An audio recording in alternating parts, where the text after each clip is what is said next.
Hello everyone, welcome back to my channel. I'm Hala from Egypt, and as you know, I make very beautiful stories and content about stories of wisdom or amazing interesting facts or spirituality and dreams.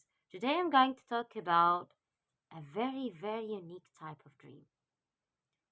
Of course, we have always heard about people dreaming about earthquakes, people dreaming about the fall of the Twin Tower, about wars, and we really doubt that these stories are true, and some of us are certain that these stories are actually true.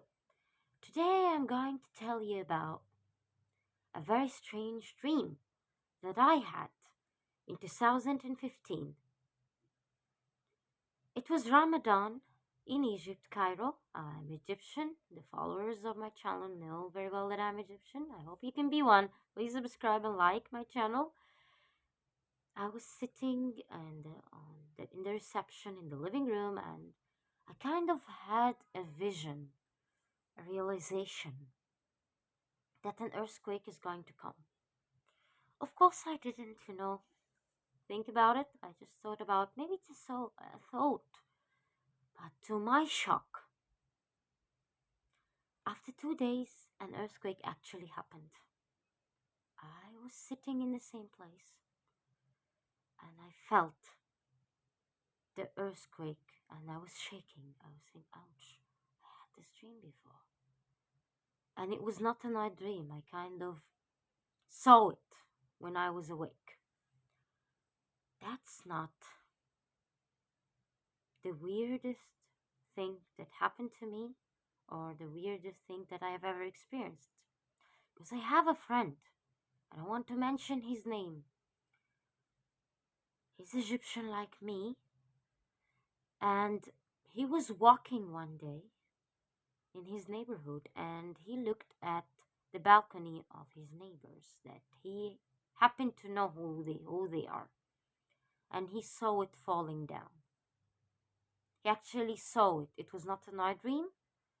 It was like a visualization or revelation that he saw while walking in the street. So he went up to his neighbors. He was in the streets. He went to the second or third floor. Can't remember his story. Which floor was it? And he told his neighbor, be careful, don't let your kids stay in the balcony because it will fall down. The neighbors, okay, they thought he was going mad or they thought he was hallucinating or joking. And, really? How did you know? He said, I don't know. I saw it was falling down. He said, okay, thank you for telling us. And they laughed at him. Seriously, if I was at her position, I would think that he was joking, or maybe he was very sick. And he returned home to the neighborhood around 6 p.m. and he saw the ambulance and he saw a big mess in the street because the balcony fell down. So, to the surprise of the neighborhood, this balcony was new because the building was new and it was totally renewed. And the girl, the daughter of his neighbor, fell down and broke her arm. And it just happened that he warned his friend who was parking his car underneath this balcony to move his car away. Just like how he came to his neighbor to tell her, don't let your kids stay in this balcony, and they laughed at him. Before that he warned his neighbor who parked his car underneath this balcony, and he laughed at him. So at 6 p.m., that was like 6 to 7 hours after the warning, he saw the car broken into pieces, and the girl was in the hospital. Like, people say that the girl went to the hospital because she broke her arm. And he saw everything before it happened. So, is this actually possible? Are the two of us the only people in this world who experience that? maybe not. Is it today, nowadays, because of the shift in consciousness or the ease of the human being due to technology and due to yoga and meditation? We are becoming very sensitive? No. In 1924, in Egypt, there was a small farmer who used to work as a servant for Prince Fuad. You know, Egypt before 1952, before the revolution of 1952, it was a kingdom, not a republic. And there was a prince called Fuad, and he used to have a servant. He used to be very pampered, very carefree, very spoiled, and he used to have a servant, specially made for him. The servant, once upon a time, he had a dream that King Fuad is going to be a king. Really? And he went to King Fuad, to Prince Fuad, he was not a king, and told him, "Cheer up, I'm a man of Allah, I'm a man of God, I'm very close to the divine. I dreamt that you're going to be a king." He told him, "I'm not going to be a king. Your dream is just like nothing. Please try to cover up before you sleep. This is not possible. I cannot be a king because my father Hussein Kamel is the king, and if he dies, Kamal ad-Din is going to be the king. Wake up, try to have an extra cover when you sleep, or maybe stop hallucinating." He actually told him that. Days went by, and King and Fuad the prince, not the king, was traveling, and Hussein Kamel, the actual king, died. And Kamal ad-Din said, "No, no, I don't want to be a king after my father.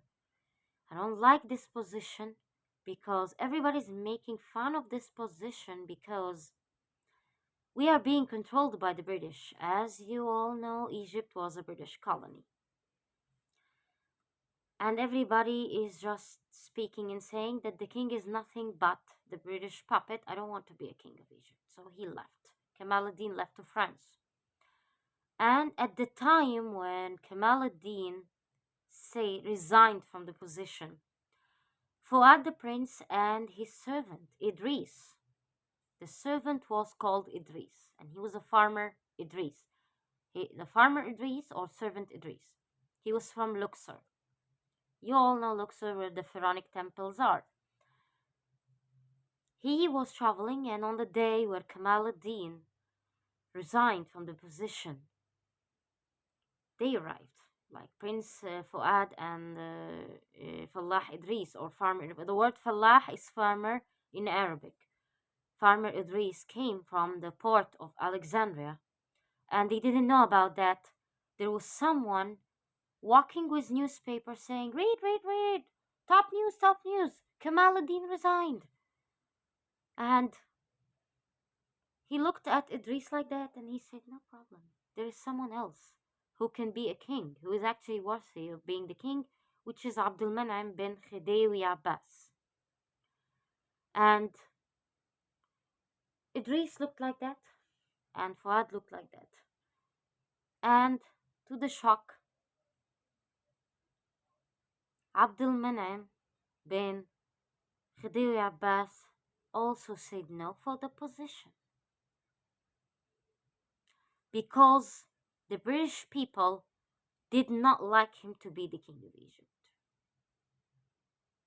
And one day, Prince Fuad was sitting in his palace and he was shocked to see the Lord, the British Lord, and the generals back then, because Egypt was a British colony, telling him, "We want you to be the king of Egypt because we don't like Abdul Man'am bin Khidewi Abbas." And then Idris looked like that. "You promised me to put my picture on the Egyptian pound if you become the king of Egypt. And now my dream is realized, my vision is realized. You should put my picture on the Egyptian pound. And that was the first time in mid 1924 in Egypt. For the very first time, it was not possible, not legal, to have someone who is not a king, who's not a monarch, who's not a British general, who is not a rich landlord, who is not a minister, to have his picture printed on the Egyptian pound. It was not possible because it is not the law. Can I have my picture put on the American dollar, put on the Egyptian pound, put on the euro, put on the Japanese currency, the Indian rupee? No, I'm a normal person. Who am I? That was just a prince, a very young prince. No, but the vision was realized. So I am not the only person who gets her visions realized. I am not, and my friend is not, is also not the only person who had his visions realized. Thank you for watching my channel. Please subscribe and like the videos and share it. I'm Halad Widar from Egypt, and I will leave the sources, apart from my dream and my friend's dream, of the Egyptian pound of villager Idris in the description. Thank you for watching.